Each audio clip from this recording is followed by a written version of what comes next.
नमस्कार। आइए समझते हैं इस वायरल ट्रेंड को जिसने पूरे इंटरनेट पर तहलका मचा दिया है। आजकल ना डिजिटल दुनिया में हर तरफ बस एक ही नाम गूंज रहा है और ये कोई आम नाम नहीं है। एक ऐसा ट्रेंड जो शुरू तो एक साधारण से हंसी मजाक से हुआ था, लेकिन देखते ही देखते एक डिजिटल क्रांति और एक बड़े आंदोलन में बदल गया। आज की इस चर्चा में हम इस पूरी घटना को डिकोड करेंगे और देखेंगे कि कैसे शब्दों के एक छोटे से खेल ने देश के युवाओं की नब्ज पकड़ ली। सबके मन में बस एक ही सवाल है कि आखिर कैसे एक मामूली सा इंटरनेट जोक रातों रात लाखों लोगों की आवाज बन गया। सिर्फ 72 घंटों के अंदर कुछ ऐसा हुआ ना जिसने सोशल मीडिया का पूरा गणित ही बदल कर रख दिया। ये कोई आम कहानी बिल्कुल नहीं है। ये कहानी है कि कैसे डिजिटल दुनिया में एक छोटी सी चिंगारी भी जंगल की आग बन सकती है। ये पूरी घटना दिखाती है कि जब हताशा और तकनीक आपस में मिलते हैं तो उसके परिणाम कितने बड़े हो सकते हैं। तो चलिए बिना किसी देरी के इस पूरे मामले की तह तक चलते हैं। सारी शुरुआत तब हुई जब भारत के मुख्य न्यायाधीश ने एक खुली सुनवाई के दौरान कुछ युवाओं और एक्टिविस्टों की तुलना कॉकरोच और परजीवी से कर दी। हालांकि बाद में उनकी तरफ से सफाई भी आई कि उनका वो बयान फर्जी डिग्री लेने वालों के लिए था, भारत के युवाओं के लिए नहीं। उन्होंने युवाओं को विकसित भारत की नींव भी बताया, लेकिन तब तक तीर कमान से निकल चुका था और सोशल मीडिया पर इस बयान को लेकर भारी नाराजगी फैल चुकी थी। और इसी गुस्से के बीच एंट्री होती है 30 साल के अभिजीत दीपके की। अभिजीत ने अमेरिका की बॉस्टन यूनिवर्सिटी से पब्लिक रिलेशंस की पढ़ाई की है। 0 आवर में अभिजीत ने एक्स पर बस यूं ही मजाक में लिखा, क्या हो अगर सारे कॉकरोच एक साथ आ जाएं। और इसके बाद जो हुआ वो अब इतिहास है। सिर्फ 24 घंटे के अंदर उन्होंने चैट जीपीटी जैसे एआई टूल्स की मदद से पार्टी का पूरा डिजाइन और घोषणा पत्र तैयार कर लिया।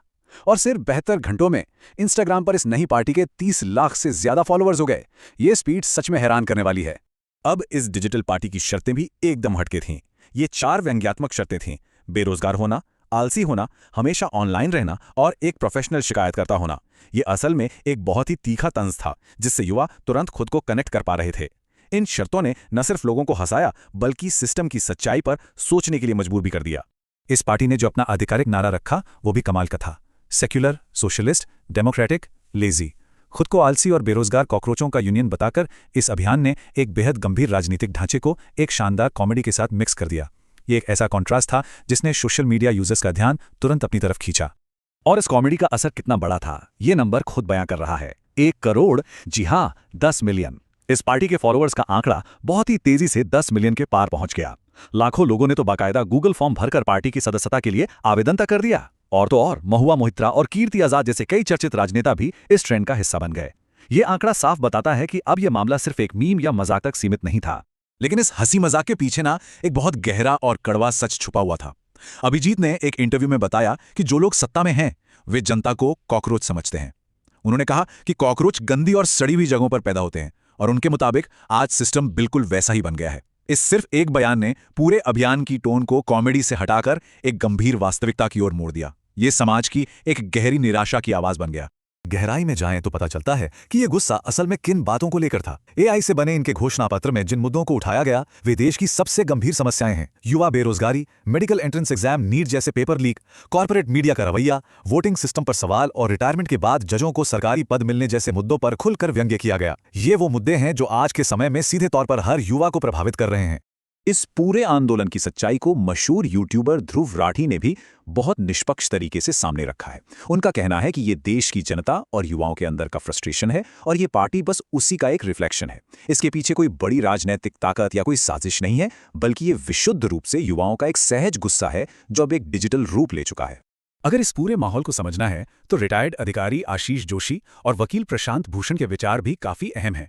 उनका मानना है कि पिछले कुछ सालों में एक ऐसा माहौल बन गया है जहां लोग खुलकर बोलने से डरने लगे हैं। ऐसे में ये व्यंग्य असल में जवाबदेही मांगने का एक नया तरीका बन गया है।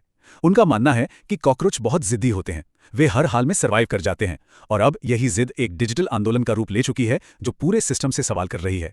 इस आंदोलन ने अपने नियम भी बहुत स्पष्ट रखे हैं। इन्होंने मेन स्ट्रीम कॉर्पोरेट मीडिया, जिसे वे व्यंग्य में गोदी मीडिया कहते हैं, उसका पूरी तरह से बहिष्कार कर दिया है। उन्होंने बिल्कुल साफ कर दिया कि कोई भी इंटरव्यू या चर्चा नहीं की जाएगी। यहां से ये बात एकदम साफ हो गई कि ये सिर्फ एक जोक नहीं है बल्कि इसके अपने कड़े राजनीतिक और वैचारिक नियम हैं। लेकिन जाहिर सी बात है, जब कोई आवाज इतनी तेजी से उठती है तो प्रतिक्रिया भी आनी तय है। ये जो संख्या है ना 150, ये उसी प्रतिक्रिया को दिखाती है।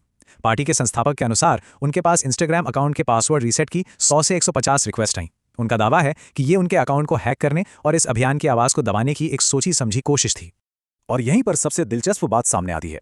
इस दबाव के आगे उन्होंने हार नहीं मानी बल्कि पलटवार किया। संस्थापक ने सभी फॉलोअर्स से अपील की कि वे अपने पर्सनल हैंडल से पोस्ट करें और बस ये सवाल पूछें कि आखिर सत्ता इन कॉकरोच से इतनी डरी हुई क्यों है। इस एक कदम ने पूरे समुदाय को एकजुट कर दिया और विरोध की इस डिजिटल आग को बुझने नहीं दिया। तो अंत में ये पूरी घटना एक बहुत ही बड़े और अहम सवाल के साथ छोड़ जाती है। क्या युवाओं का ये डिजिटल फ्रस्ट्रेशन सिर्फ इंटरनेट के मीम्स और सोशल मीडिया फॉलोअर्स तक ही सीमित रहेगा, या फिर ये आने वाले समय में सड़कों पर और बैलेट बॉक्स में किसी बड़े वास्तविक राजनीतिक बदलाव की नींव रखेगा? डिजिटल एक्टिविज्म की ये ताकत भविष्य में क्या नया मोड़ लेगी, ये देखना वाकई दिलचस्प होगा।